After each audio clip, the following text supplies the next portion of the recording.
Président, chers collègues, depuis les annonces du Président Macron le 13 septembre au Musée de l'Homme, nous regardons évidemment très attentivement les décisions gouvernementales autour des annonces de ce plan pauvreté.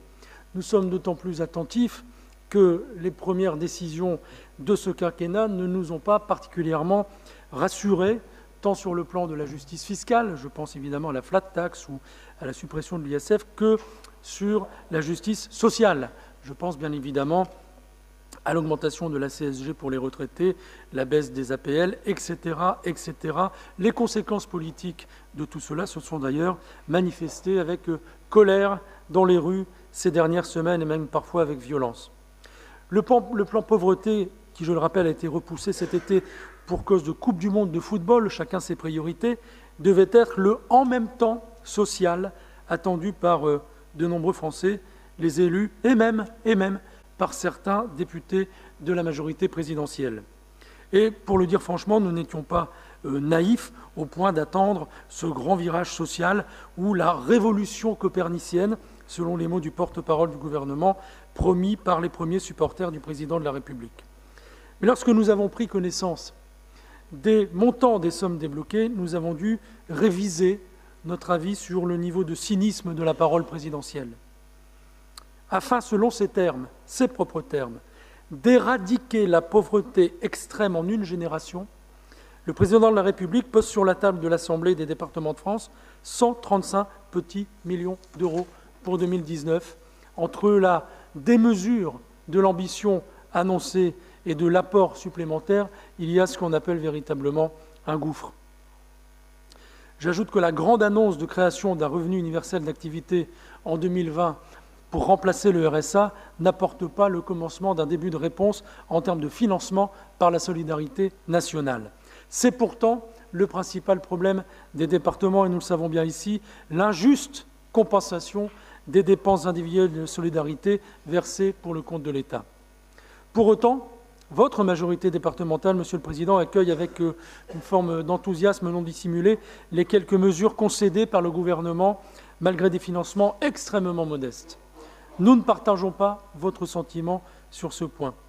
J'ajoute également que les modestes mesures nationales annoncées avec le plan pauvreté sont loin d'occulter et de compenser, bien entendu, les désengagements du département du Nord depuis 2015 dans les domaines de l'insertion ou de la protection de l'enfance. Il suffit d'échanger avec les travailleurs sociaux qui sont mobilisés depuis plusieurs semaines, depuis plusieurs mois même, pour prendre conscience à la fois de leur charge de travail, mais aussi de leurs conditions dégradées de travail. Et lorsqu'on discute avec eux, on se rend compte également que ce n'est d'ailleurs pas tant sur leur propre situation qu'ils sont inquiets, mais sur le devenir, voire la mise en danger des publics fragiles qu'ils accompagnent au quotidien.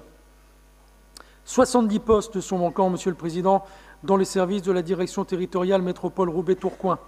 Des éducateurs, des référents de l'aide sociale à l'enfance, des assistantes sociales, des personnels, tous motivés, et à qui on retire leurs moyens d'action. Du côté des structures d'accueil, Monsieur le Président, 700 places d'hébergement au titre de l'aide sociale à l'enfance ont été supprimées depuis 2015, ou plutôt, selon les termes que vous aimez employer, ont été transformées. Vous avez également mis en place le nouveau dispositif d'entrée dans la vie d'adulte qui fragilise l'accompagnement des jeunes issus de l'aide sociale à l'enfance à leur majorité. Au nom de l'autonomie,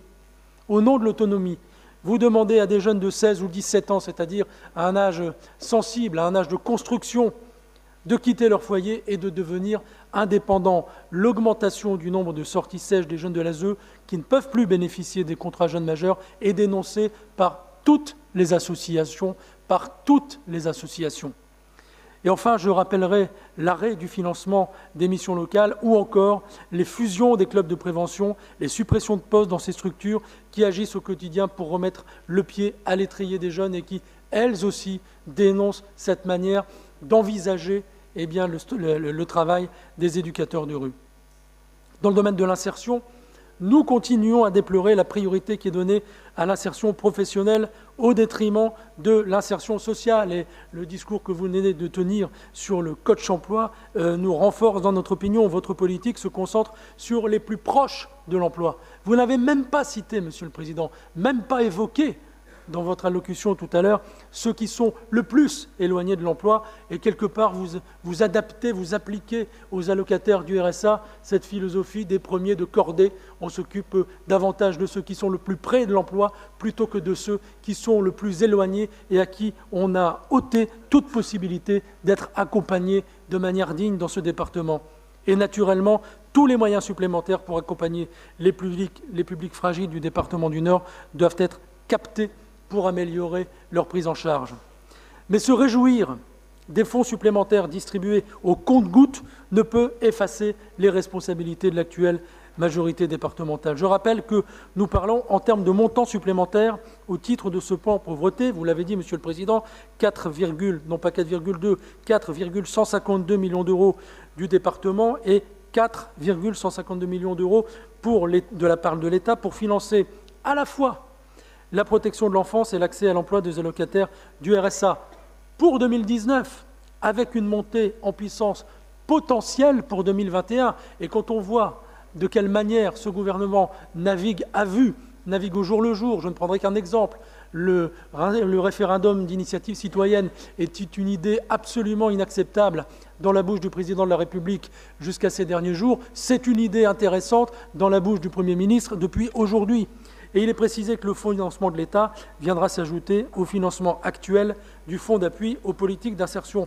Or, dans le rapport d'orientation budgétaire présenté ce 17 décembre, Monsieur le Président, vous indiquez que ce fonds de mobilisation départementale pour l'insertion devrait baisser, quant à lui, de 8,1 millions d'euros. Nous avons donc du mal, évidemment, à comprendre et à cerner si le département du Nord est véritablement gagnant ou perdant dans cette affaire. De notre côté, nous ne sommes pas dupes des choix financiers opérés par le gouvernement et des priorités politiques qui sont fixées par l'exécutif départemental. Il s'agit, bien entendu, de freiner la dépense publique malgré la situation sociale, ça a été rappelé par ma collègue à l'instant, particulièrement fragile que connaît notre département. Vous le savez, nous explosons tous les indices de précarité dans ce département, tous les indices de précarité et de fragilité sociale. Il serait contradictoire que les enveloppes supplémentaires dédiées à l'insertion et à la protection de l'enfance au titre du plan pauvreté soient alors intégrées dans ce carcan financier. C'est la raison pour laquelle notre groupe demande solennellement que les dépenses nouvelles effectuées dans le cadre de cette délibération soient neutralisées, figées dans le cadre du contrat d'engagement financier signé entre les départements et l'État. Car en effet, l'État ne peut pas appeler aujourd'hui notre collectivité à se mobiliser pleinement dans cette stratégie nationale et nous reprocher demain, nous nous y attendons, la croissance de nos dépenses de fonctionnement.